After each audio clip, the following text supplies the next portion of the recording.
Sir சொல்லுவாங்க, ஒரு degree படித்தாவே ஒரு காலேஜில் யாரும் படிக்க மாட்டாங்க. ஆனால் திராவிட செல்வி இந்த காலேஜை விட்டு போகவே இன்னமும் சொல்லுவாங்க. திராவிட செல்வி இந்த காலேஜ்லேயே தான் சுற்றிக்கிட்டு இருக்கு பாரு அப்படி தான் சொல்லுவாங்க. போவே இன்னும் நீ முடிச்சுட்டு போகலாமா அப்படின்னு இப்போவும் கேட்பாங்க. நம்ம படிப்பு மேலே இருக்கிற வெறி திராவிட செல்விக்கு எவ்வளோ இல்லை, காலேஜ்லேயே சுற்றிக்கிட்டு இருக்கு அப்படி சொல்லி கிண்டல் பண்ணி சார்லாம் சொல்லுவாங்க. அது மாதிரி அப்புறம் பிஎட் எம்எட் முடிச்சிட்டேன். எம்எட் முடிச்சுட்டு மறுபடியும் எம்ஃபில் அங்கேயே போய் சேர்ந்தேன். அங்கே சரபோஜிலே. ஓகே. எம்ஃபில் ஜாயின் பண்ணால் வீட்டில் அக்கா வீட்டுக்காரு அதில் இடையில சொல்லலை, இன்னொரு அக்கா வீட்டுக்காரும் மறுபடியும் இறந்துட்டாங்க. 3வது அக்கா வீட்டுக்காரும் இறந்துட்டாங்க. இவங்க இறந்து 1 வருஷத்தில் அப்பாவுக்கு ஆக்சிடெண்ட்டாக அதுக்கப்புறம் இன்னொரு அக்கா வீட்டுக்காரர் இறந்துட்டாங்க.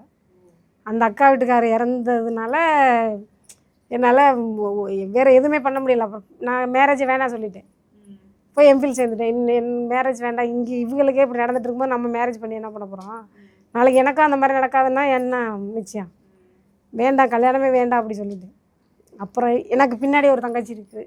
அப்போ நம்மளும் வேணாம்னு சொல்லிட்டோன்னா அவங்களுக்கு நானாக மேரேஜ் பண்ணிவிட்டு அவங்களுக்கெல்லாம் எல்லாருக்கும் செஞ்சுட்டு நான் பண்ணியிருக்கலாமோன்னு அவ்வளோ வருத்தப்பட்டேன்.